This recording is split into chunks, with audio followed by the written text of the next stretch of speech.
Bueno, lo primero de todo, muchísimas gracias por la ponencia. Yo creo que ha sido muy esclarecedora y bueno, ya lo has visto, la expectativa que ha levantado y el interés de la gente. Qué duda cabe que es un aspecto que en los próximos años va a ser muy relevante en los centros. Yo quería hacerte una preguntita.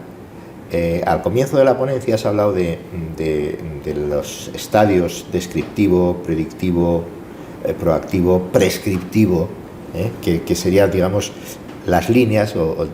Me gustaría que incidieras un poquito más en esto, lo que significa cada uno de los estadios o cada una de los caminos a seguir y cuál es el que destacarías tú, sobre todo para iniciar a trabajar en educación en inteligencia artificial. Bueno, son 4 enfoques diferentes pero complementarios. Sí.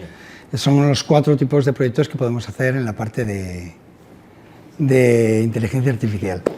El descriptivo, ¿vale? Básicamente es con los datos. Los datos cuentan una historia al final, los datos en sí tienen unas relaciones. Entonces, el descriptivo hace lo que haríamos nosotros con los datos, es buscar esos patrones y generar reglas que podamos entender, pero lo hacen de forma automática. Es decir, en base a los datos ya te genera esas reglas que te dicen el por qué esos datos se están comportando, cómo se están comportando, en base a un objetivo, ¿no? En base pues, a una excelencia académica o en base al objetivo que se busque, ¿no? Entonces, lo que hace es traducir los datos a unas reglas que nosotros podemos comprender, ¿no? Y para mí ese es el primer paso, puede ser el primer paso importante, porque es el paso que nos va a decir si lo que nosotros intuimos es objetivo, si lo que estamos haciendo por la experiencia y por los años se plasman esas reglas y es objetivo y están llegando a los resultados que queremos o no. Y además nos va a dar indicios de otras reglas que no son tan evidentes, pero que están afectando, ¿no? Y entonces ahí es donde viene luego el trabajo de los expertos, ¿no? de negocios. Vale, estos son indicios, yo tengo aquí las reglas, ¿cómo puedo hacer para que esta regla o minimizarla o potenciarla, ¿no? Y ese es el trabajo más de campo, ¿no? Entonces, bueno, yo creo que el descriptivo sería la base, ¿no? del conocimiento, porque luego a partir de una vez que tenga las reglas, ya como sé lo que está pasando, sé lo que va a pasar, que sería el predictivo.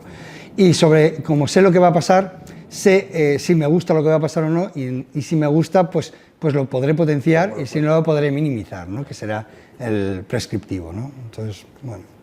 O sea que hay que empezar por ahí y hay experiencias ya, nos has contado antes unas bases que estás generando, y otro aspecto que también creo que es muy interesante, que también has comentado al final, la necesidad de que esto no es una guerra individual, ni de un grupo, ni de un centro, que es una necesidad de embarcarnos todos. Sí, efectivamente, llevamos muchos años con proyectos de inteligencia artificial en todos los contextos, y unos en educación, y efectivamente, ¿qué estamos viendo? Pues que la información que generan estos descriptivos, estos predictivos, sí que es muy útil para el centro, incluso a nivel de aula, ¿no? Pero claro, al final no tenemos una visión global. No podemos extrapolar lo que pasa en un centro a todos los centros, ni lo que pasa en un aula a todas las aulas, ¿no? Entonces, igual que para ver lo que pasa en un centro necesitamos agregar toda la información de todas las aulas y tener una visión holística, pues si queremos realmente sacar jugo a la inteligencia artificial y al empoderar la potencia de estas reglas para luego tomar decisiones válidas a nivel global y a nivel de país, pues necesitamos pues unificar y ir todos y tener información de todos los centros para que ahí es donde va a estar el oro, ahí es donde va a estar la riqueza, ¿no? Y eso es muy complicado, y no es un problema tecnológico, es un problema de actitud, legal, es un problema más de humanístico, lo diría. Bueno, pues yo por mi parte, muchas gracias. Si quieres aclarar tú algo más. No, que comentabas que en los próximos años la inteligencia artificial va a afectar a toda la cadena, ¿no? Desde el alumno, educadores, centros, directivos, políticos. Yo diría que ya está afectando, porque